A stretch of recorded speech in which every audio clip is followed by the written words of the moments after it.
자, 골로새서 2장 16절로 17절 함께 읽겠습니다. 그러므로 먹고 마시는 것과 절기나 초하루나 안식일을 이유로 누구든지 너희를 비판하지 못하게 하라. 이것들은 장래일의 그림자이나 몸은 그리스도의 것이니라. 아멘. 네, 오늘 골로새서 2장 16절로 17절 본문으로 잡았고요.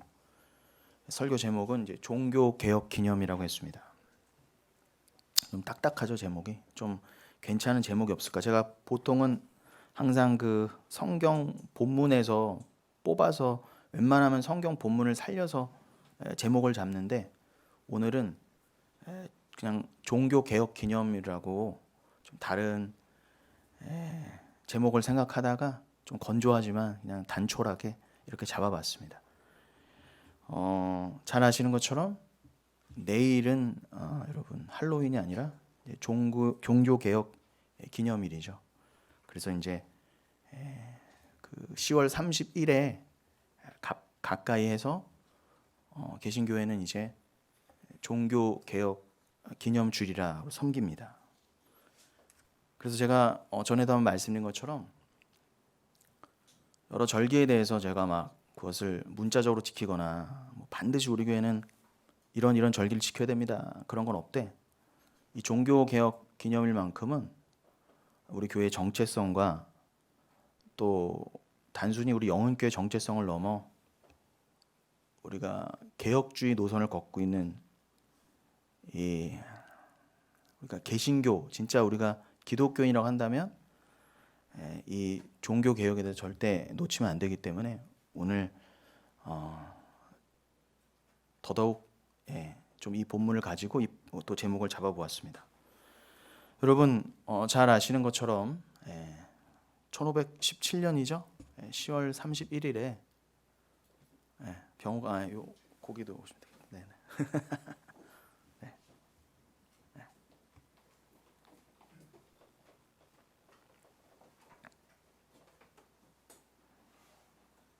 1517년 10월 31일에 마틴 루터가 이제 95개조 반박문을 비텐베르크 성당 그 교회 정문에다 붙였죠. 95개조 논제라고도 하는데요. 이건 우리가 중고등학교 때 세계사 시간에도 많이 나왔던 내용입니다. 우리가 지식적으로 알았던 내용이죠. 세계사에서 다루는 것은 또 종교적인 측면, 우리 신앙적인 측면이 아니라 이게 그들의 눈에 봤을 때는 단순히 종교적인 측면을 넘어서 사회 전반부에 유럽의 역사를 송두리째 바꿨다 해도 다름이 없는 그런 대사건이었습니다. 그래서 그런 관점에서 봤을 때도 중요한 날이기 때문에 이제 우리가 중고등학교 때도 많이 배웠죠. 그래서 저도 주관식 문제로 많이 풀었던 그런 기억이 납니다. 아무튼 그 마틴 루터가 본인이 재학하고 있던 그 비텐베르크 대학 교수였거든요. 거기에 그 안에 교회에다가 이 95개조 반박문을 붙였어요. 간단히 내용이 그 95개조에 달하는 반박문이었지만 핵심 내용은 뭐였느냐? 당시에 이제 가톨릭 교황이 바티칸에다가 성 베드로 대성당을 계속 짓고 있었습니다. 지금 여러분 바티칸 시고에 가면은 교황 누구죠? 그 사람이 나와서 이렇게 아련하는 그 큰 성당, 인류가 만들어낸 종교 건물 중에 가장 큽니다. 교회 중에 가장 큰 건물. 그 성 베드로 대성당을 신축하는데 돈이 너무 많이 필요했거든요. 당연했겠죠. 어마어마한 규모의 그 교회를 짓기 위해서 비용 조달을 위해서 면죄부를 남발하기 시작했습니다. 말도 안 되는 이제 교리를 들어서 장사를 한 거죠. 그것에 일단 직접적인 계기가, 아무리 마틴 루터가 그 가톨릭에 몸담고 있지만 이건 아닌 거예요. 너무 막장 중에 막장인 거예요. 그래서 참다 못해서 거기에 항거해서 정말 그 당시로는 목을 내놓고 이건 아닙니다라고 아무도 말을 하고 있지 않을 때, 당시에 여러분 마음속으로는 저거 좀 잘못된 거 아니야라는 사람, 그런 생각을 갖고 있는 사람이 몇 명 있었을지 모르지만 거의 마틴 루터가 유일하게 당시에 그거에 대해서 직격탄을 날렸어요. 공식적으로. 거의 전 세계의 99%가 잘못 가고 있을 때 마틴 루터가 그거에 대해서 자기의 목을 걸고 이건 아닙니다라고 말을 했던 겁니다. 그러니까 자기의 사제직, 당시에 여러분 가톨릭 사제는요, 뭐 잘만 하면은 사회적으로도 많은 그런 사회적 지위와 함께 꽤 괜찮은 생활을 영위할 수 있었어요. 그리고 전통과 관습에 꽉 묶여있던 그 중세 시대의 그 교회에서 본인의 목소리를 내기는 정말 자신의 모든 것을 걸지 않고는 어려웠던 상황이었습니다. 루터는 여러분 그 가톨릭의 아우구스티노의 수사였어요. 아우구스티누스가 성 어거스틴을 말하죠. 그 사람의 이름을 딴 그 수사회의 수사였습니다. 그리고 말씀드린 것처럼 비텐베르크 대학 교수였죠. 이 로만 가톨릭에 젖어 있던 마틴 루터가 보더라도요, 이 가톨릭 교회의 면죄부 판매가 근본적으로 잘못되어 있는 거예요. 아니 어떻게 면죄부를 팔면서 회개 없는 용서, 근본 없는 용서죠. 기독교적인 용서가 아니에요. 그런 것을 말하고 또 거짓 평안을 남발했습니다. 그러면서 이신칭의에 대해서 강력히 전달했죠. 오직 믿음으로만 구원 얻는다. 그래서 로마서를 강의하다가 이 이신칭의의 깊은 뜻을 깨달았어요. 그래서 이 말씀에 힘입어 이 종교개혁에 나섰던 겁니다. 사실 그 전부터 종교개혁은 계속 있었는데 마틴 루터가 결정적인 계기가 된 거죠. 여러분, 우리가 영혼교회를 시작하면서 빼놓지 않고 우리가 함께 나눴던 말씀이 결국은 이신칭이었어요. 오직 믿음입니다. 오직 믿음이란 건 다른 말로 결국 오직 예수다, 오직 사랑이다, 오직 은혜다, 그 말입니다. 안수 집사님 기도해 주신 것처럼 인간의 행위는 절대 들어갈 수가 없어요. 하나님의 구원에 있어서 단 1말에 단 0.0001%의 인간의 생각과 행위는 계획은 들어갈 수가 없어요. 그게 들어가는 순간 오직 예수는 무너지는 겁니다. 그러니까 여러분들이 이거를 우리가 그냥 믿는다 뭐 그런 게 있지가 아닙니다. 여러분 이거는 이 루터가 그랬던 것처럼 우리는 사실 우리의 모든 걸 걸어야 돼요. 목숨까지도 걸어야 돼요. 다른 건 괜찮아요. 여러분 다른 거 얼마든지 타협하셔도 괜찮아요. 그러나 여러분의 구원에 관련된 것만큼은 핵심 교리에 대해서는 절대 타협함이 있어서는 안 됩니다. 그래서 이 대한민국에 5만 개 이상의 치킨집이 있다는데 그 치킨집보다도 많은 게 교회래잖아요. 그런데도 굳이 왜 영혼교회를 하나님이 시작하게 하셨겠어요? 이것을 목숨처럼 지키는 교회가 정말 있다는 걸 우리는 보여줘야 된다는 것입니다. 그러니까 여러분들이 이 오직 믿음으로를 믿는다면 이 오직 믿음은 성경 전체의 핵심이기도 하거든요. 오직 예수니까요, 당연히. 이것을 여러분이 정말 믿는다면 여러분이 이거에 그냥 취사 선택의 문제나 여러분의 그저 신앙생활 어떤 문화의 문제가 아니라 여러분이 여기에 여러분의 영생과 여러분의 삶 모든 것을 거신다면 여러분들도 개혁가신 거예요. 저는요 단순히 루터를요 영웅화시키거나 신격할 마음이 조금도 없어요. 인간 루터를 바라보자는 게 아니에요. 그도 우리와 성정이 똑같은 사람입니다. 오히려 평생 신학 교수를 하면서 배웠는데도 그제서야 1517년이 돼서야 오직 믿음이구나 알았던 사람이에요. 연약한 사람입니다. 그런데 그 평생을 예수를 믿는다고 하고 평생을 성경을 봤다고 해도요 오직 믿음에 대해서 절절하게 깨닫는 사람 몇 명 없어요. 근데 여러분들은 어떻게 이 이신칭에 대해서 함께 믿고 함께 가고 계시냐는 거예요. 그럼 여러분들도 다 마틴 루터급이라는 거예요. 최소한은요. 여러분 종교개혁은요 당시에 그 부패하고 오만했던 자기 부인이 아닌 철저한 자기 우상화에 빠졌던 교회의 실상이 얼마나 참혹했던지 동역자라고 하는 그 성직자들이 봤을 때에도 심각한 혐오감을 주었었어요. 교회가 정말 잘못된 방향으로 가고 있구나. 결국은 자성의 목소리를 넘어 개혁의 목소리가 터져나올 수밖에 없었어요. 그런데 313년에 그 밀라노 칙령으로 기독교가 공인되고 나서 늘 교회는 개혁돼야만 했습니다. 인간의 참혹한 죄성을 보여주는 거예요.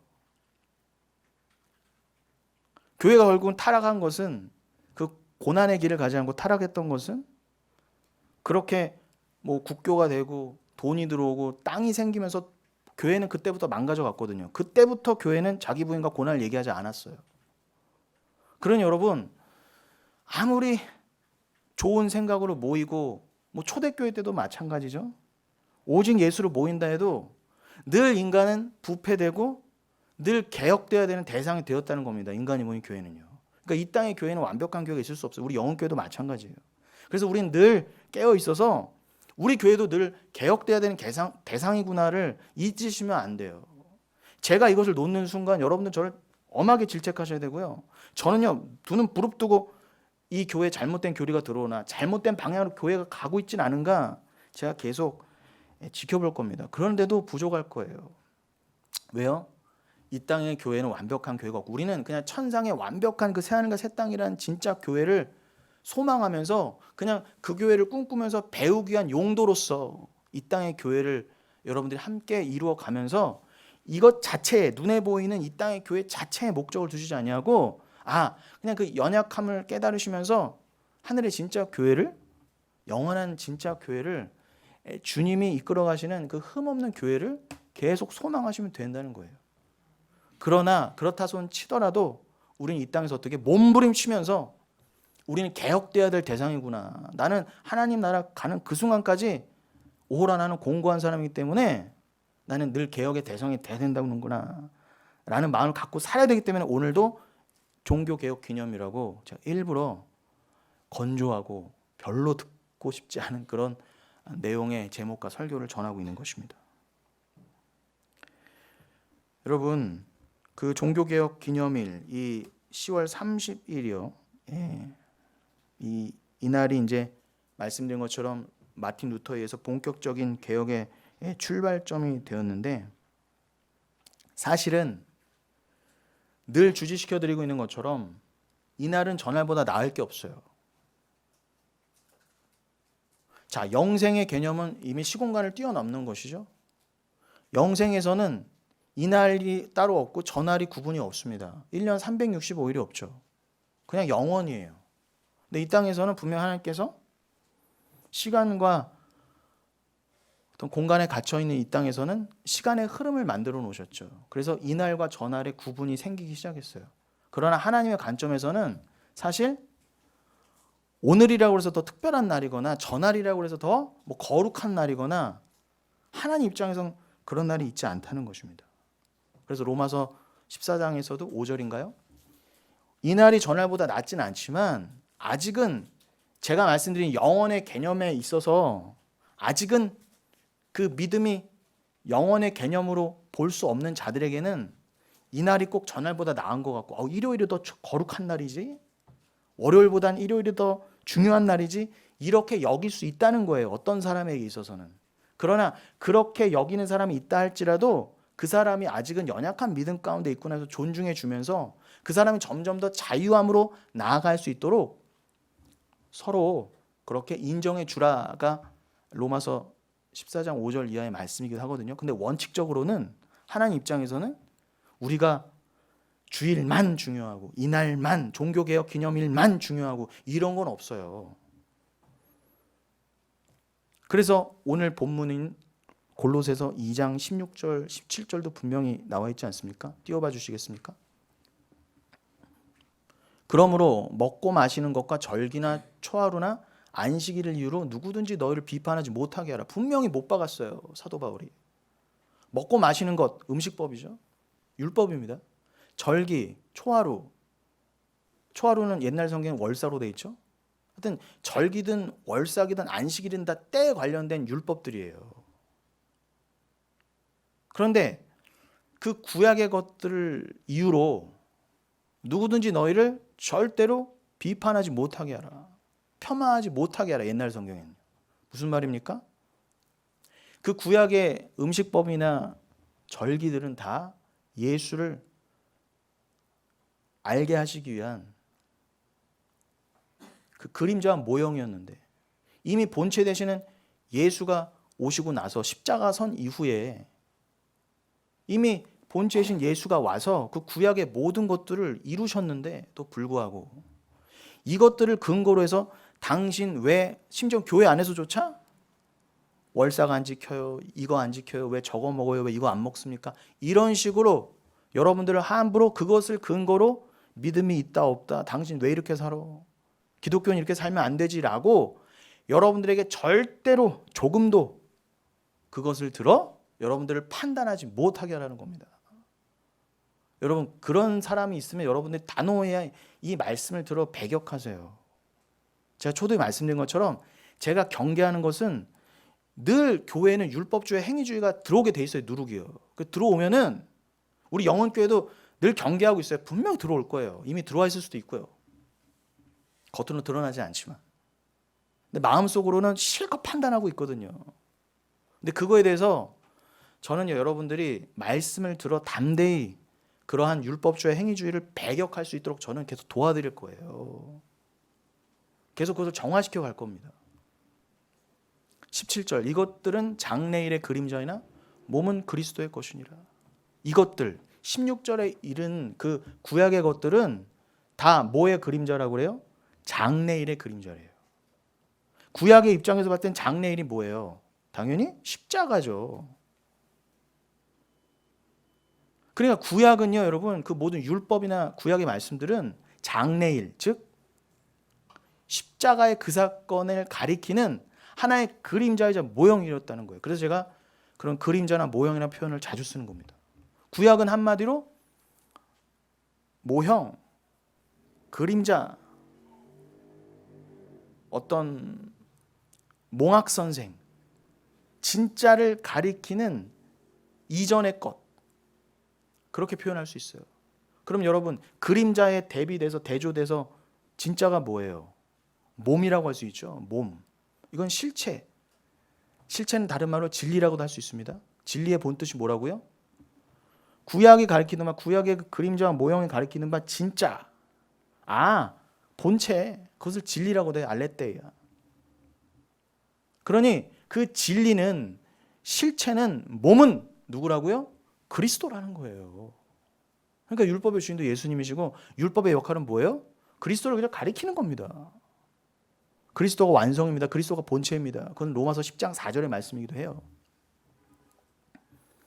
그러니 여러분들은 이날과 전날을 비교하지 않는 것에서 출발해서 제가 이 말씀을 드렸죠. 그러니까 여러분들은 이 진리의 말씀을 꼭 가지고 구약의 율법의 말씀들을 포함해서 어떤 말씀을 대하시더라도 기준을 가지시고 그리스도로 가시면 되는 거지, 그것에 묶여있지 말라는 거예요. 여러분들은 반드시 성령을 받은 자들로서, 성령을 받은 자는 성경의 이 표피 밑으로, 문자 밑으로 뚫고 들어가게 되어 있습니다. 그래서 이 문자가 가리키는 바 진짜요, 진리, 사랑, 예수를 여러분들 깨달아 알게 돼 있어요. 여러분들은 그것에 집중하시라는 거예요. 그럼에도 불구하고 제가 왜 개신교의 탄생을, 이 개신교의 탄생은 종교개혁이 있었기에 가능했다는 점에서 오늘날 교회가 무엇보다 의미 있게 되새기고 기념해야 할 날이라는 그런 의미에서 역설적으로 오늘 본문인 골로새서 2장 16절 17절을 잡은 것입니다. 분명 여러분, 종교개혁 기념일이라고 다른 날은 아니에요. 특별한 날은 아니지만 왜요? 근거가 이거죠. 그래서 제가 오늘 본문을 잡았는데, 그럼에도 불구하고 제가 오늘 왜 굳이 종교개혁 기념일을 강조하고 있다고요? 인간은요, 이 시공간에 가서 살면서 자꾸 잊어버려요. 자꾸 퇴색한단 말입니다. 묻힌단 말이에요. 그래서 종교개혁 기념일을 기념해서 우리가 어떤 개신교, 어떤 배경에서 나온 개신교를 믿고 있고, 우리가 믿는 개신교는 무엇이고, 그리고 역설적으로 그 종교개혁 기념일을 맞이해서 오히려 더 진리를 집중하게 되는 그 시간을 가져보자는 거예요. 그래서 여러분들에게 단순히 종교개혁 이념만 분리해서 이날은 특별한 날이니까 우리가 더 기념합시다란 의도에서 제가 오늘 이 예배를 드리면서 이런 설교를 드리는 게 아니라 여러분들은 그런 역설 가운데 자유하시라는 거예요.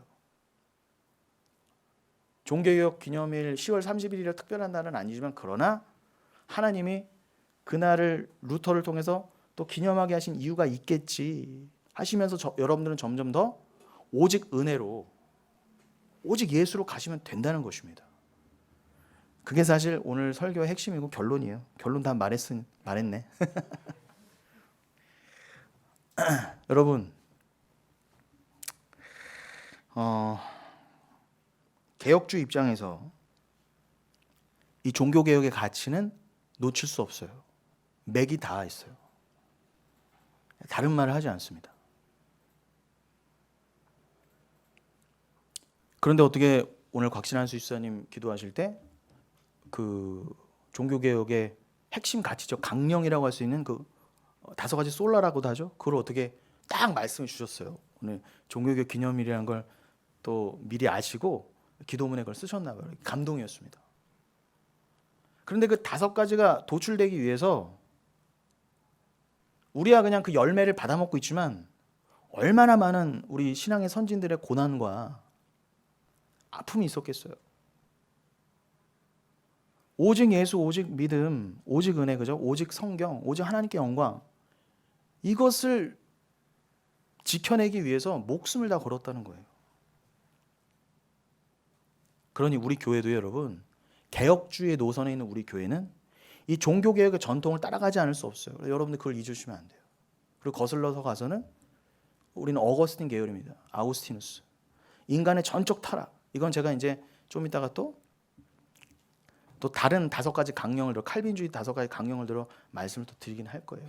여러분 재미없죠? 아유 따분해요. 따분. 그러나 여러분 언제 또 우리가 이런 거에 대해서 나눠보겠습니까? 그리고 여러분 우린 이거를 시간 날 때마다 자꾸 배워야 돼요. 안 그러면요 여러분 모호해져요.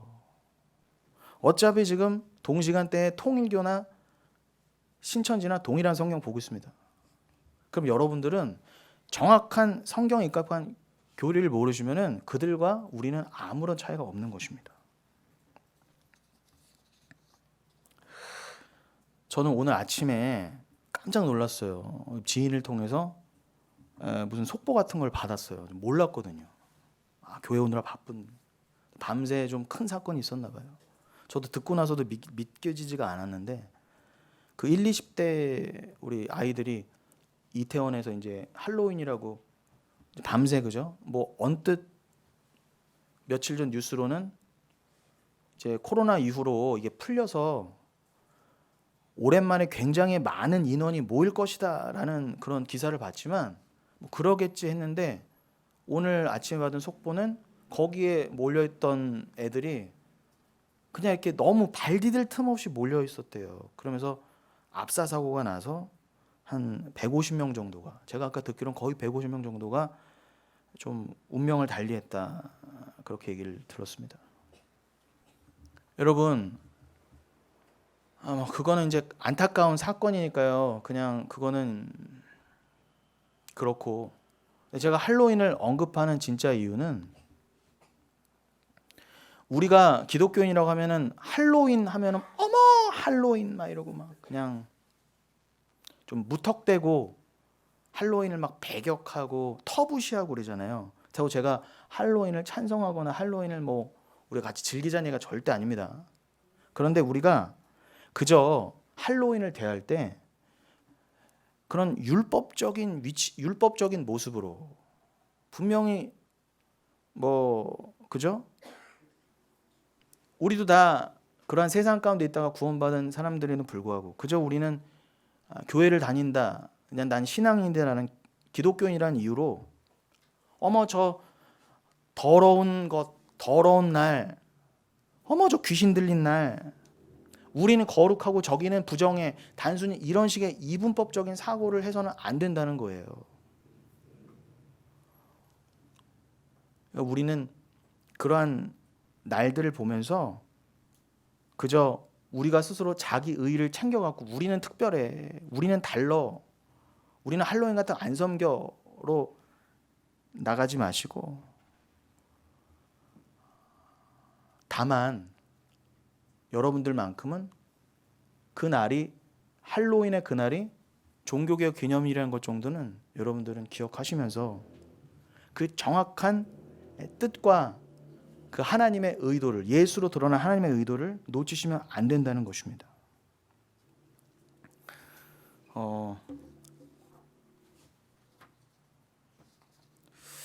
여러분, 그 칼빈주의 5대 교리에 대해서 좀 전에 제가 말씀드렸는데, 그 5가지 솔라, 오직 믿음, 오직 은혜 외에 또 여러분들이 많이 들어보신 것 중에 이제 튤립이라고 있어요. TULIP로 이제 시작되는 이제 5가지 교리가 있습니다. 그래서 어거스틴 계열은 무조건 따르는 게 첫 번째가 뭐라고요? 무조건적인, 전적인 인간의 타락이에요. 인간은 적당히 썩지 않았습니다. 완전히 썩었어요.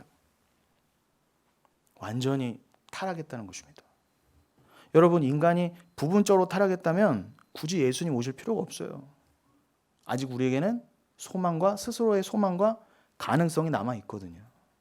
그러나 우리에게는 하나님의 섭리와 하나님의 도우심과 하나님의 은혜가 아니고는 절대로 인간은 구원을 받을 수 없다로 가기 위해서라도 우리는 전적으로 타락한 게 맞아요. 그걸 토탈 디프레비티라고 해서, 그래서 그 전적인 타락, 그래서 T라고 하는 거예요. 그럼 쭉 이어지는 것들이 뭐예요? 뭐 무조건적인 선택이죠. 그다음에 제한적 속죄, 그다음에 불가항력적인 은혜와 성도의 견인이에요. 하나님이 조건을 가지고 우리를 택하신 게 아니에요. 너는 잘났으니까, 잘생겼으니까, 돈이 많으니까, 네가 누구 아들이니까가 아닙니다. 몇 년 신앙생활했기 때문에 택하신 게 아니에요. 우리 입장에서는 몰라요. 하나님이 나를 왜 택하셨는지. 왜요 도대체? 나는 알 수 없도다. 내가 무엇이고 한데 도대체 하나님 나를 구원하셨어요가 무조건적인 선택이에요. 제가 지금 굉장히 간단하게 말씀드리고 넘어가는 겁니다. 시간이 없기 때문에. 그리고 제한적 속죄죠. 분명히 주의 십자가는 만세전에 택하신 백성을 위해 서신 십자가예요. 예수 그리스도의 피는 허무하게 아무에게나 뿌려지지 않았습니다. 아무에게나 뿌려지고 네가 믿으면 내 백성, 안 믿으면 할 수 없고가 없어요, 여러분. 여러분, 만약에 그렇다면 예수의 피는 헛된 겁니다. 여러분, 예수의 피에 능력이 있다면서요. 그 능력의 보혈이 누구에게는 뿌려지고 다 뿌려졌는데 누구는 구원하고 누구는 못 구원한다면 그건 있을 수 없는 일이잖아요. 그럼 하나님의 완벽함을 위해서라도 어떻게 가야 돼요? 만세를 택한 자는 하나님 반드시 구원하신다. 그 자를 위해서만 하나님이 예수 때 피를 뿌리게 하셨다가 맞는 거예요. 여러분, 신랑이 신부를 위해 오는 게 맞죠? 신랑이 신부가 아닌 그 옆집 여자를 위해서 난리 나는 겁니다, 여러분. 제가 어떻게 이렇게까지 좀 유치한 예를 드려야 되나 모르겠는데, 제한적 속죄는 한마디로 그거예요. 신랑은 신부만을 위해 오는 것이지, 정해진 내 사랑을 위해 오는 것이지, 아무나 헛되이 다른 존재를 위해서 오신 예수가 아니라는 것입니다. 그렇다고 한다면 그 은혜를 깨달으면은, 그 은혜가 나에게 임했다 그러면 그걸 거부할 수 없어요. 이것을 거절할 수 없어요. 이 은혜가 그냥 뚫고 들어오게 돼 있어요. 이 irresistible grace. 인간의 힘에서는 그 은혜를 아우 나 됐어요, no thank you 이렇게 할 수가 없다는 겁니다. 예레미야서 31장이나 에스겔서 36장처럼 새 언약의 말씀이죠. 성령이, 그 사랑이 내 마음에 뚫고 들어오면은 아무리 돌같이 굳은 마음이지만 그것을 뚫고 여기에 새겨주신다는 거예요. 뭘요? 은혜를, 예수를, 말씀을요. 그러니 예수는 곧 율법의 완성이시기도 하죠. 사랑으로 나에게 임하셨어요. 예수와 나는 하나가 됐어요. 그럼 어떻게 해요? 예수가 이루신, 완성하신 율법의 완성의 공로도 누구게 된 거예요? 내게 그냥 덜커덕 돼버린 거예요. 그래서 난 율법에 대해서 한 번도 지켜본 적도 없고 잘난 적이 없었는데, 한 번도 율법을 지켜보려고 노력조차도 안 해봤던 내가 율법에 대해서 자유한 자, 갈라디아서 6장 14절에 뭐라고요? 율법이 내 그 정죄함, 율법의 정죄함과 나의 율법에 대한 노력, 내가 율법을 지켜야 돼 하는 그 모든 것들이 십자가에 박혔대잖아요. 죽어버렸대잖아요. 여러분, 이거만큼 우리를 자유하게 하는 복음이 어디 있습니까? 그래서 은희가 고른 마지막 찬양도 그 사랑이 우리를 자유케 한다는 거 아니에요. 여러분, 이 자유와 사랑을 알면요, 이 은혜를 거부할 수 없습니다. 이게 어떤 은혜인데요? 그냥 그 은혜 앞에 다 무너지게 돼 있어요. 천부의 의지 없어서 그냥 무릎 꿇게 돼 있다는 거죠. 그리고 성도의 견인, 단순히 견인이라고 해서 한자어가 전혀 다릅니다. 견인차, 아까도 사고 나서 견인차 왔던데 띄워주는 또 그새 찾으셔갖고 감사합니다. 성도의 인내예요. 쉽게 말하면 마지막에 Perseverance of Saints가요. 이거는 하나님이 뭐 단순히 인도해 주신다, 끌어주신다의 정도의 의미가 아니라 견인, 쉽게 말하면 견디고 인내하게 하신다는 거예요. 누가요?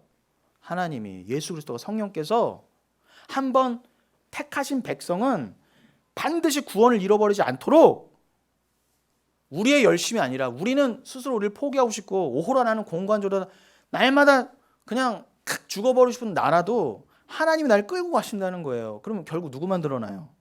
누구의 공로와 은혜만 드러납니까?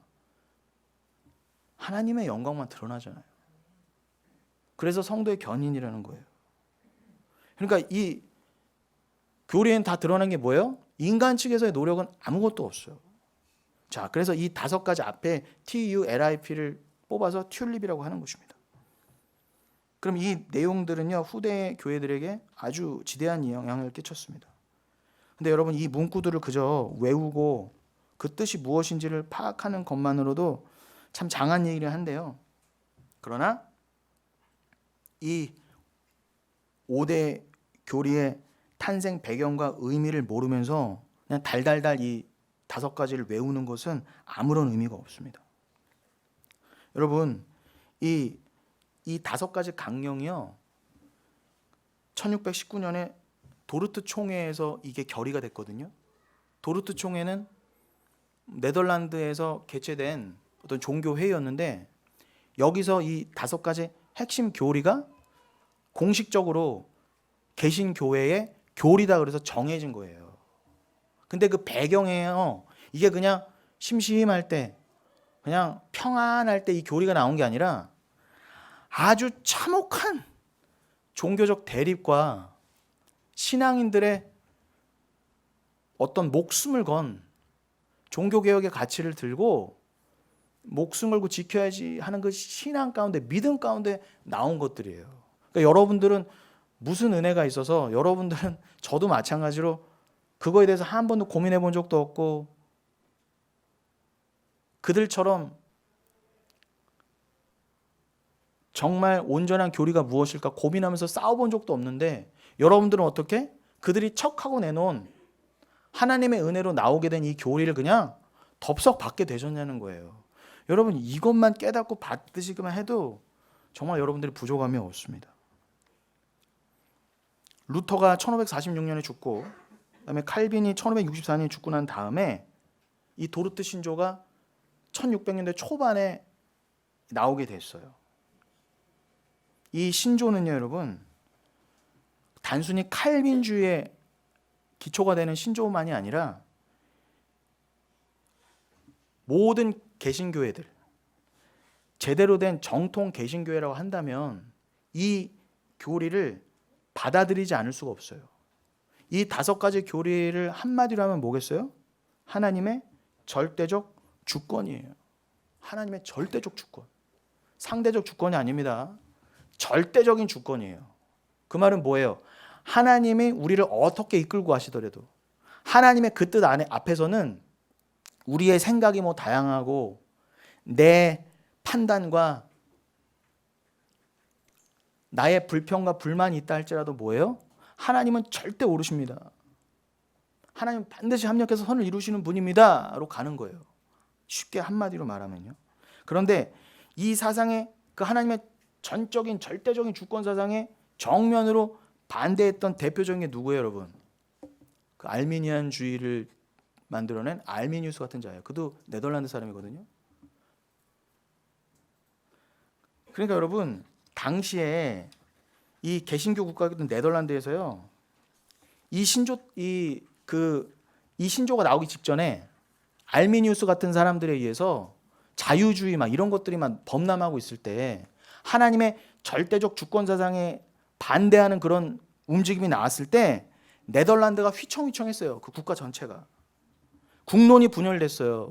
지금이야 뭐 네덜란드를 기독교 국가라고 하겠냐면 그 화란을요. 이 당시만 해도요. 네덜란드는 기독교 국가였는데 그 구교 가톨릭에서 독립해서 우리는 개신교로 가겠다라고 아주 그냥 시작한 네덜란드인데 이 개신교 국가가 잘 가면 좋겠는데 참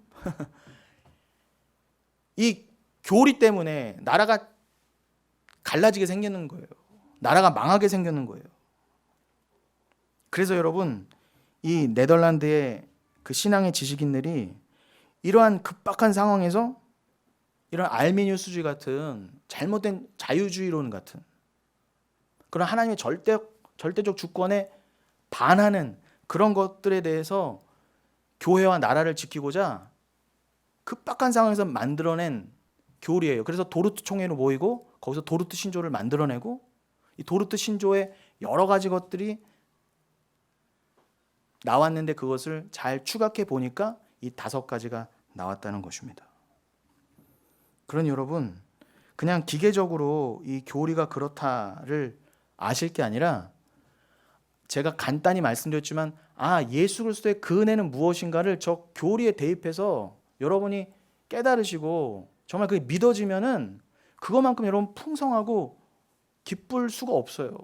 게다가 저런 생명 같은 교리가 나오기 위해서 하나님이 어떤 고난을 이 우리 믿음의 선진들에게 주었었는가를 잘 기억하시기 바랍니다.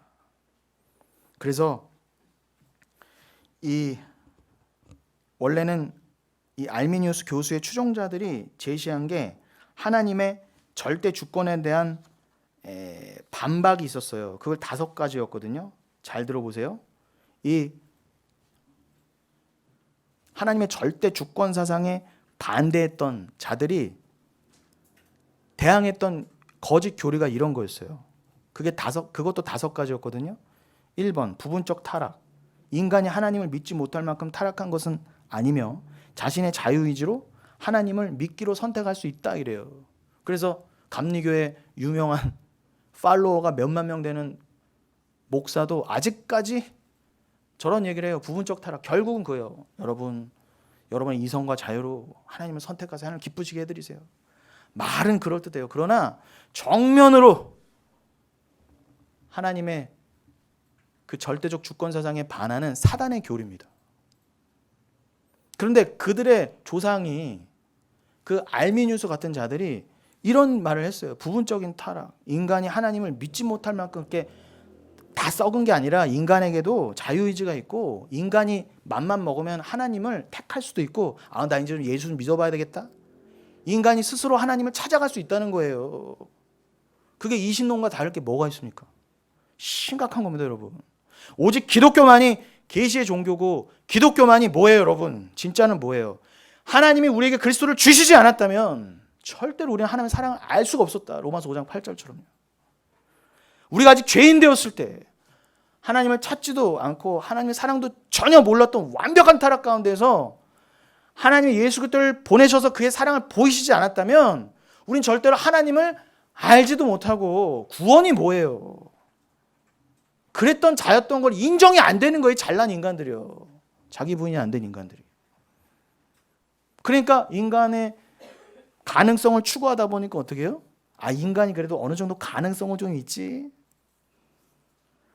여러분,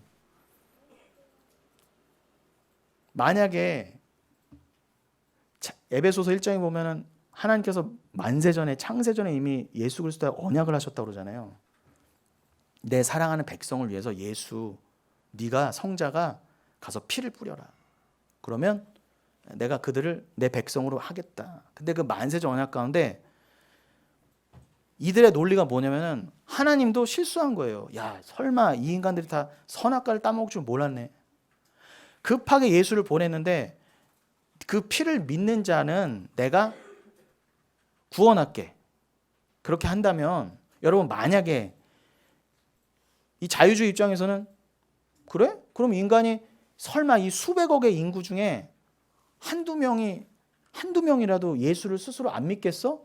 이런 가능성을 열어둔 거예요, 쉽게 말하면. 그런데 여러분, 만약에 한 명도 예수가 딱 하고 십자가 달리셨는데 한 명도 이 십자가를 안 믿는다면, 예수가 죽어주셨는데 아무도 이 십자가의 보혈을 안 믿는다면 하나님은 바보가 되는 거예요. 완전한 실패자가 되는 거예요. 야, 그래도 한 명은 믿어줄 줄 알았는데 아무도 안 믿어주네. 그래서 내가 아무도 구원 못했다고 한다면 심각한 오류와 함께 하나님을 욕되게 하는 것입니다. 그런 건 있을 수 없어요. 저기 승영아, 조금 있다가 저기 정리해 줘도 고마울 것 같아요. 그래서 만약에 여러분 그 정도의 하나님이시라면, 그 정도의 보혈의 능력이라면 우리는 그 믿을 수가 없어요. 그러니 인간이 완벽하게 타락했으며 인간은 완벽하게 실패한 가운데에 하나님께서 예수를 보내실 수밖에 없었다. 그리고 하나님께서 만세전에 택한 자, 즉 보혈을 믿게 한 자는 반드시 이 땅을 살면서 그 죄악 가운데 있었지만, 그러나 그 눈이 뜨이고 반드시 성령을 받아 하나님 나라를 받게 돼 있다. 이게 바로 우리가 믿는 기독교의 핵심 가치예요. 그러니까 우리는 전적 타락이 맞아요. 우리 측에서는 완벽히 불가능한 거였어요. 그래야 하나님의 오롯한 능력만이 드러나는 겁니다. 자, 그러면서 뭐 조건적 선택, 예정이란 누가 복음을 믿을지 하나님 미리 아시고 그들을 구원하셔서 선택하셨음을 의미한다. 이런 식으로 예정론을 흐트러뜨리면서 조건적 선택이란 말을 했고요. 그리고 제한적 속죄가 아니라 보편적인 속죄다. 예수님이 십자가 받으신 고통은 그냥 단순히 모든 인류를 위한 것이었다. 그리고 거부할 수 있다. 은총은, 그 은혜는 인간이 받아들이기 나름이다. 그리고 한 번 구원받았다고 해서 계속 구원을 받을 수 있는 게 아니라 인간의 행위의 여하에 따라서 구원에서 탈락할 수도 있다라고 이따위 교리들을 말했어요. 그러니까 이거에 대해서 여러분, 그 지금 제가 말씀드린 5가지의 교리에 반박해서 믿음의 선진들이 1619년에 도르트 총회에 모여서 이 제가 말씀드린 5가지 거립 교리에 반박하기 위해서 이 5가지 튤립을 만들어냈던 겁니다. 자, 그러면 이와 함께 종교개혁의 5대 정신, 이 5가지와 함께 또 우리가 기억해야 될 게 뭐라고 그랬죠? 종교개혁의 5대 강령이 아까 처음에 말씀드렸던 또 5가지가 뭐였죠? 5가지 솔라라고 그랬죠? 솔라 스크립투라, 솔루스 크리스투스, 그다음에 솔라 그라시아, 솔라 피데, 솔리데오 글로리아. 오직 성경, 그죠? 오직 예수, 오직 믿음, 오직 은혜, 오직 하나님께 영광. 이게 같이 붙어가야 된다는 거예요. 그 중에서도 여러분, 우리가 오늘 이제 남은 시간 오직 예수에 대해서 나누고 마치겠다는 것입니다. 오직 예수. 그래서 결론이 결국 오직 예수라는 거예요. 여러분, 우리가 지금 수요일에는 무교절도 나누고 있는데, 이 무교절과 유월절은 같은 절기라고 말씀드렸습니다. 유월절의 다른 표현이 무교절이라고도 하는 것이죠. 그러니까 유월절과 무교절은 붙어 있어요. 형식적으로는 정월 14일, 1월 14일이 유월절이면 그 다음 날부터 무교절인데, 근데 그것은 형식적인 구분일 뿐이고 무교절 안에 유월절이 들어가 있는 것이고요. 무교절의 내용과 유교절의 내용이 서로 상호 보완된다는 거예요. 또 같은 맥락이기도 하다는 것입니다. 한마디로 말씀드리면 유월절은 피를 흘리고 죽은 무죄한 그 어린 양의 고기를 먹는 날이죠. 그리고 무교절은 사흘간 땅에 묻어두었던 그 무교병을 7일 동안 먹는 기간입니다. 그러니까 엄밀히는 유월절 어린 양이 잡히고 난 직후부터가 그냥 무교절로 들어간다고 보시면 돼요. 그래서 유월절 직후 그 다음 날부터 7일간 무교병을 먹는데, 아니 어린 양 고기를 먹는 거랑 무교절 떡을 먹는 거랑 무슨 상관이냐 하실 수 있을 겁니다. 그런데 이 둘은 정확하게 같은 내용이라는 거예요. 일단 그 무교병은 광야 40년 동안 이스라엘에 내려진 만나를 대표하기도 하죠. 그런데 그 만나를 대표하는 무교병을 무교절이 있기 전에, 유월절 전에 3일간 떡을 넣어놨다가 꺼내서 먹는 그런 풍습이 있었어요. 대번에 그 의미가 다가오시죠. 예수님이 내가 생명의 떡이라 하셨어요. 그 예수 그리스도라는 생명의 떡을 상징하는 무교병을 3일간 넣어놨다가 먹는다는 것은 예수님이 3일간 죽으셨다 부활의 그런 의미기도 하잖아요. 그리고 그 떡을 7일간 먹는다는 건 뭐예요? 7은 안식의 숫자기도 하죠. 그러니까 영원한 안식, 우리의 구원을 위해서는 뭐가 반드시 필요하다는 거예요? 예수라고 하는 떡이 반드시 필요하다라는 것이고, 그 예수라는 떡은 유월절의 표현이라면 뭐라는 거예요? 우리를 위해 죽으신 어린 양이라는 거예요. 그래서 어린 양 잡는 유월절과 떡을 먹는 무교절을 같이 놓은 것입니다. 그래서 이 무교절 떡을 먹으면서 예수라는 생명의 참떡, 예수가 우리의 참 양식이구나, 안수일사님 기도해 주신 것처럼 진짜 내일을 위한 양식, 구원과 영생을 위한 양식은 예수밖에 없구나. 우리가 그냥 눈에 보이는 양식을 먹고 그것을 위해 사는 것이 우리 인생의 목적이 아니라 예수를 깨닫고 그를 얻는 것, 그래서 우리의 처음 자리로 돌아가는 것이, 새하늘과 새 땅으로 가는 것이 우리 인생의 목적이구나를 알게 되는 거예요. 그걸 위해서는 반드시 예수라는 생명의 양식이 필요합니다. 우리 영생을 살기 위해서라도 예수라는 떡은 반드시 필요한 거예요. 여러분, 예수의 사랑 없이 영생을 살 자신 있으세요? 불가능하다는 것입니다. 그래서 그 예수라는 어린 양이 유월절에 죽임을 당한 뒤에 사흘간 땅속에 갇혀 있다가 그리스도의 영으로 부활하심을 진리로 받아들인 것을 상징하고 있는 게 바로 유월절과 무교절이 같이 있는 의미라는 거예요. 그 어린 양을 장사 지내어서 땅에 묻으니 그 누룩 없는 떡이 땅의 죄를 다 흡수해버린 것이며, 그것이 바로 내가 먹게 되는 진리의 말씀을 상징한다는 것입니다. 그렇다면 여러분, 말씀드린 것처럼 7일 동안 그 어린 양이란 예수, 우리의 진리의 떡, 참떡이라는 예수를 7일간 먹는다는 것은, 그 무교병을 먹는다는 것은 뭐겠어요? 그 진짜 뜻이요? 오직 예수 그리스도라는 말씀만이 우리를 살리는 참된 양식이라는 것을 인정하는 것이죠.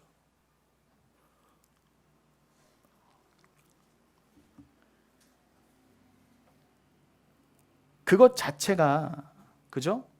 예수 그리스도는 말씀만이 우리를 살리는 참된 양식이라는 것을 인정하고, 이 말씀만이 내가 가져야 될 참된 것이라는 믿는 그 믿음 자체가 우리를 어디로 이끌어 가겠어요? 내 육신을 위한 삶, 그쪽으로 날 몰고 가는 것이 아니라, 내 옛사람은 계속 세상으로 가고 싶고 나를 드러내는 삶, 내 육신을 위한 삶으로 가고 싶어도 내 안에 성령께서, 내 안에 넣어주신 믿음께서 어떻게 한다고요? 끝까지 견디게 하고 인내케 하셔서 결국 하나님이 원하시는 방향으로 이끌고 가시고 만다는 거예요. 그래서 그 자기분이라는 영적 전쟁은, 그 전쟁은 하나님 것이라는 것입니다. 그 예수 그리스도만을 믿는 믿음, 그 참된 양식 자체가 나를 부인하는 것이기 때문에, 나를 부인시키는 것이기 때문에 그것 자체로 고난이라는 거예요. 그래서 무교병을 고난의 떡이라고도 했던 것입니다.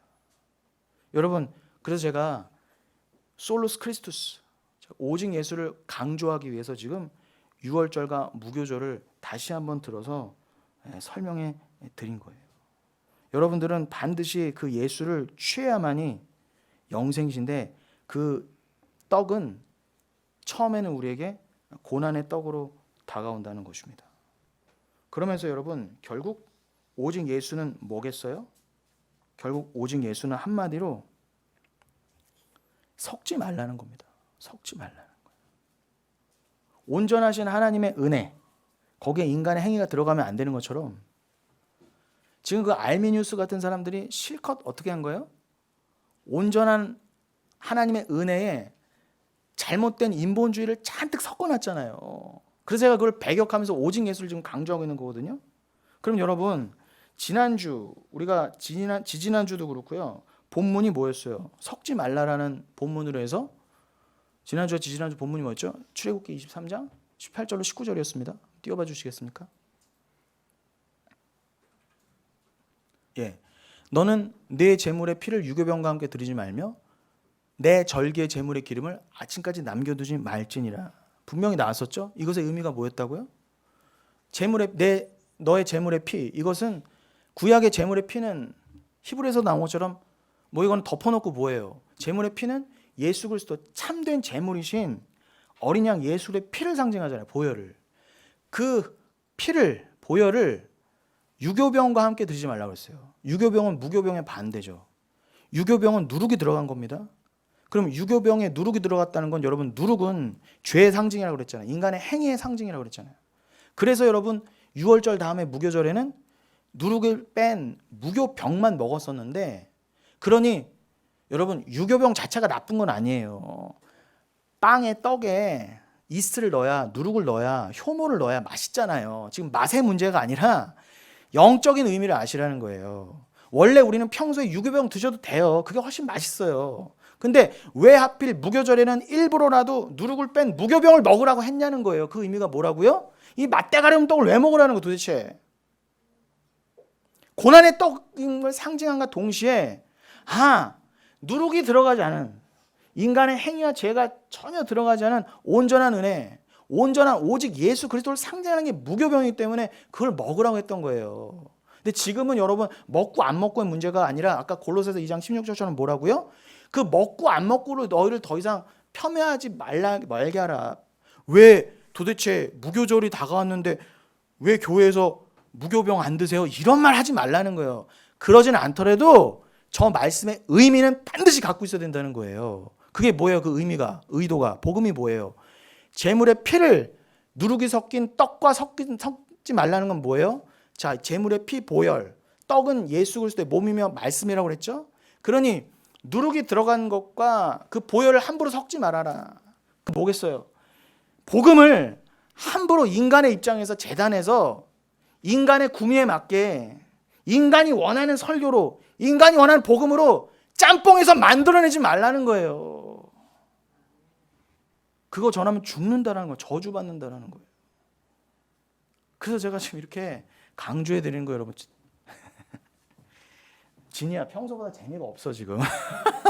원래 이렇게 재미없지 않아. 근데 하필이면 재미없을 때 왔어, 진이가. 전하는 저도 지금 굉장히 힘들어요. 조금만 더 귀를 기울여 주시기 바랍니다. 거의 끝났어요. 그러면서 한 말이 뭐예요? 여러분, 더 좀 머리가 아픈 구절로 들어볼게요. 19절. 오늘 반드시 이걸 해야겠어요. 지금 이걸 해야 끝나는 거예요. 지금 우리가 3주째 이 본문 잡았는데 결국 19절 못 했었잖아요. 네 토지에서 처음 거둔 열매 가장 좋은 것을 가져다가 너희 하나님 여호와의 전에 드릴지니라. 너는 염소 새끼를 그 어미의 저주로 삼지 말지니라. 자, 이것도 결국 뭐예요? 18절도 섞지 말라고, 19절도 뭐예요? 결국 섞지 말라는 거예요. 한마디로요. 섞지 말라는 본뜻은 뭐라고요? 오직 예수에 엉뚱하게 섞지 말라는 거예요. 자, 여기서 보시면 이 출애굽기 23장 19절을 푸시기 위해서는 다른 성경의 도움을 좀 받으셔야 돼요. 성경은 여러분, 성경으로 해석하는 겁니다. 반드시 성경은 성경의 다른 기록을 통해 보증을 받아야 돼요. 뒷받침이 돼야 돼요. 서브가 돼야 됩니다. 그럼 이 출애굽기 23장 19절을 풀기 위해서 신명기 14장 21절을 읽어드릴게요. 한번 띄워주시겠습니까? 신명기 14장 21절. 너희는 너희 하나님 야훼의 성민이라. 스스로 죽은 모든 것은 먹지 말 것이나 그것을 성중에 거류하는 개에게 주어 먹게 하거나 이방인에게 파는 것은 가하니라. 너는 염소 새끼를 그 어미의 젖에 삼지 말지니라 그랬어요. 여러분, 이방인, 즉 구원에서 제외된 자는 상관이 없어요. 그러나 하나님의 진짜 백성만큼 어떻게 해요? 섞지 말라는 거예요. 단순히 저 유대인의 음식법에 따라 지금도 여러분 엄마의 젖에 우유에다가 새끼 고기를 섞지 말아라. 단순히 그렇게 먹으면 안 돼. 그 말을 하는 게 아니잖아요. 그래서 유대인들은 그냥 저기 문자에 갇혀서 아직도 햄버거에 소고기 패티 위에 치즈를 못 얹어 먹습니다. 아이 충분히 이거 드세요. 얼마나 맛있는데요. 치즈 빼면 그 햄버거야? 지금 그런 얘기가 아니잖아요. 그냥 그렇게 드시되 중요한 것은 여러분이 진짜 이방인이 안 되려면 저 말씀의 의미를 아셔야 된다는 거예요. 그 의미가 뭐라고요? 오직 예수라는 거예요. 한마디로. 여러분의 인본주의적인 교리가 들어가면 안 된다는 거예요.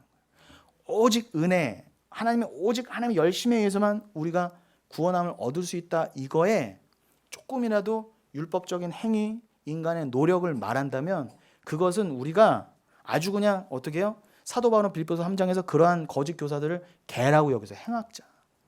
어머 착하게 생기시고 잘생기시고 좋은 일도 많이 하시고 그렇게 판단할 게 아니라 아무리 겉으로는 화려해 보이고 좋아 보이는 사람도요. 여러분에게 결국 오직 예수를 말하지 않으면 그가 설령 목사라 할지라도 여러분들은 거짓 교사를 여기셔서 단호히 배격하셔야 된다는 거예요. 제가 그 말을 하려는 것입니다. 여기서 여러분 스스로 죽은 것 그리고 어미의 젖이 대조되어 나옵니다. 여러분 이 어미의 젖은 우리가 몇 주 전에 나눈 것처럼 젖과 꿀에서의 그 하라브 에미였죠. 최상의 기름이라는 뜻이라고 그랬죠. 그러니 여기서도요 원어에 보면 이 젖이 하라브 M으로 되어 있어요. 그러니까 단순히 그 엄마 젖 우유 정도가 아니라 이건 최상의 기름을 말합니다. 근데 그 최상의 기름에다가 새끼의 고기를 넣어서 끓이지 말라는 거예요. 삶지 말아라. 여러분 그거 자체로도 엽기적이잖아요. 좀 비인간적이잖아요. 비인도적이잖아요. 그래서 그냥 단순히 아우 징그러 그러지 마 내지는 그냥 율법에 나왔으니까 그렇게 하지 말아야지. 비인간적이잖아. 이렇게 성경을 읽고 넘어가지 말라는 거예요. 여기에는 깊은 복음이 들어가 있기 때문에 그런 것입니다. 모든 말씀은 예수로만 풀려야 되고 예수로만 풀리게 되어 있어요. 여러분 이 할아버지의 엄마의 젖도요. 결국은 원어에 따르면 어미에게서 나오는 말씀이라는 기름입니다. 자, 그럼 여러분 스스로 죽은 것은 결국 뭐예요?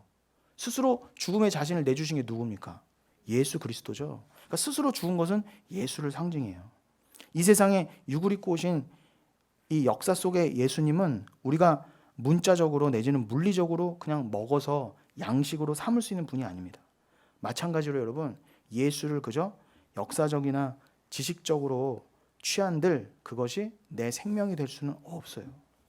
마찬가지로 예수를 여러분 그저 표피적으로 알아서 그 예수가 남긴 행적 그저 병 고쳤대 부자 되게 만들어줬다는 기적의 표피만을 내 육신의 유익을 위해서 취해서는 안 된다는 것입니다.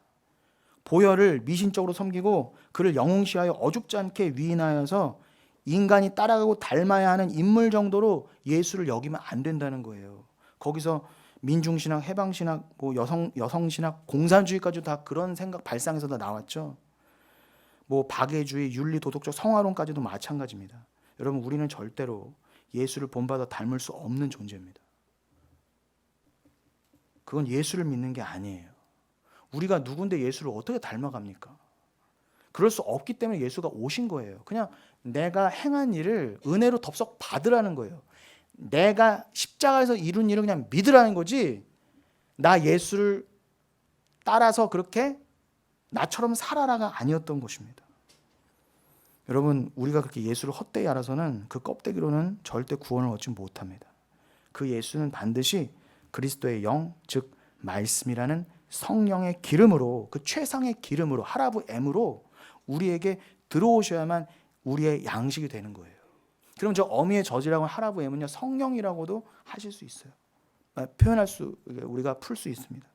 그런데 여러분 그 어미에게서 나오는 그 말씀 성령으로 무엇을 삼지 말라고 그래요? 염소 새끼를 삼지 말라고 그래요. 이 염소 새끼의 히브리어 단어의 어원을 살펴보면요 이 단어가 바벨론의 신, 행운의 신, 그 신의 군대라는 뜻을 가진 단어예요. 여러분 바벨탑, 바벨론 많이 들어보셨죠? 바벨이라는 것 자체가요, 여러분 석다라는 뜻이에요. 진리가 있는데, 진짜가 있는데 그 안에 뭘 섞다. 이게 바벨입니다.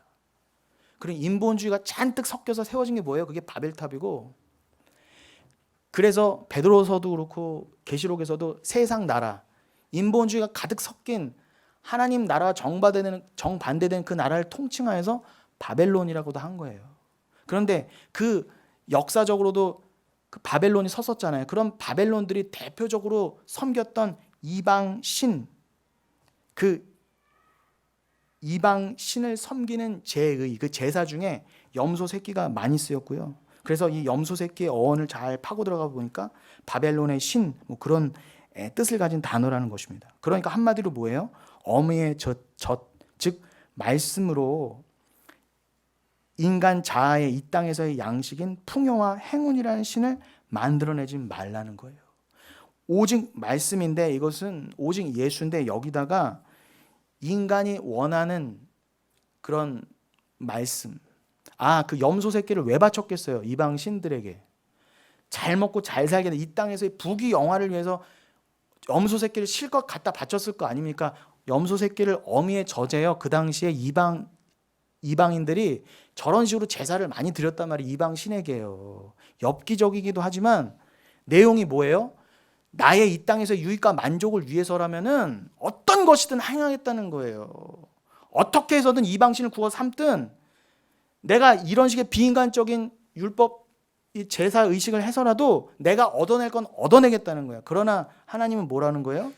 어미의 젖은 말씀을 상징하기 때문에, 성령을 상징하기 때문에 절대로 염소 새끼로 대변된 너희들의 욕심과 너희들의 인간적인 잘못된 복음을 섞지 말라는 것입니다.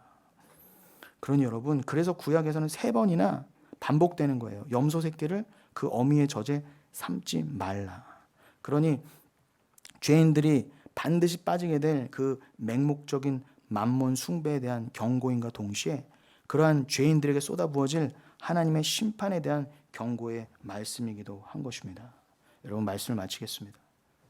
이 당시에 이 성경이 쓰여진 그 동시대의 고대 근동의 문헌에 보면요, 새끼 염소를 어미의 젖에 삼는 것은 풍요를 위한 우상 숭배의 흔한 관습이었어요. 말씀드린 것처럼 흔하게 자기들의 기복을 위해서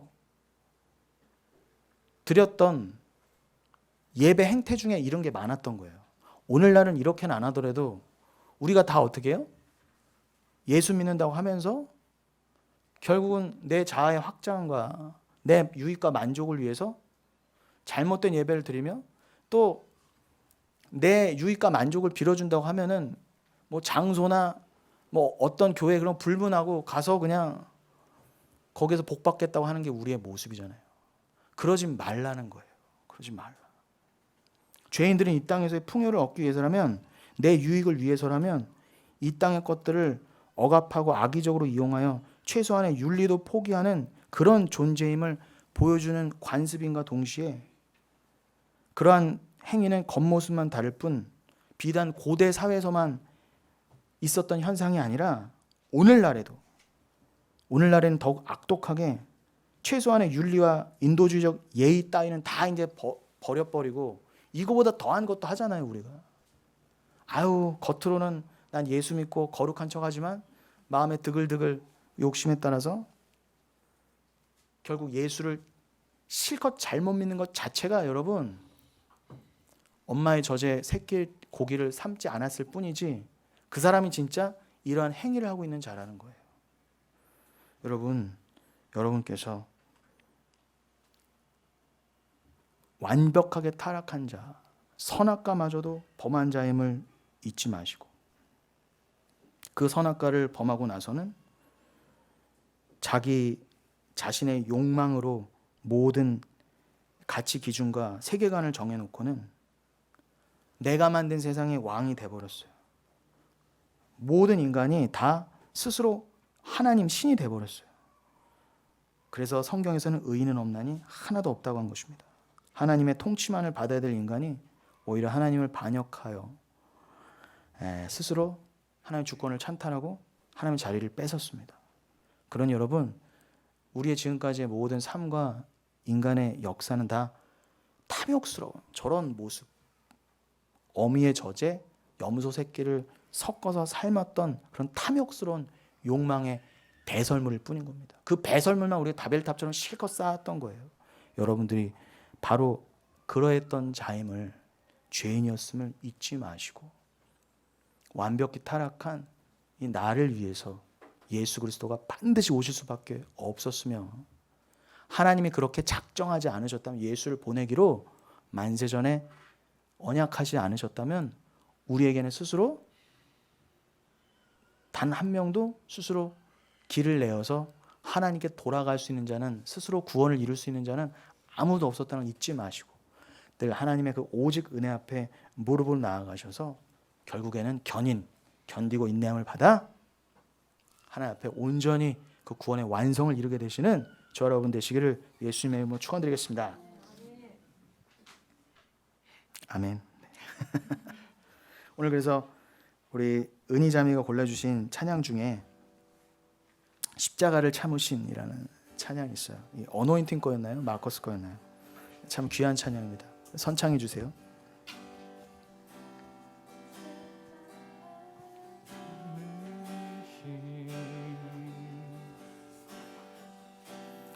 어린 양 예수, 내 죄 씻어주시고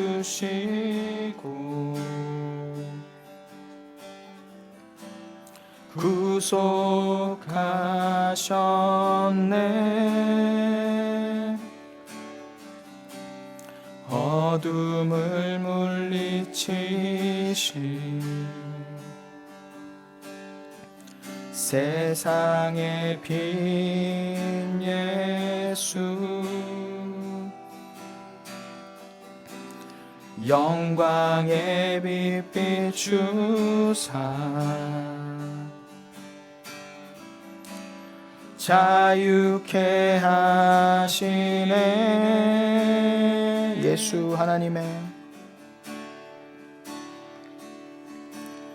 예수 하나님의 완전한 사랑, 예수 하나님의 값없는 은혜, 예수 하나님의 놀라운 지혜, 아름다운 그 이름 예수, 예수 하나님의, 예수 하나님의 온전한 사랑, 예수 하나님의 값없는 은혜, 예수 하나님의 놀라운 지혜, 아름다운 그 이름 예수.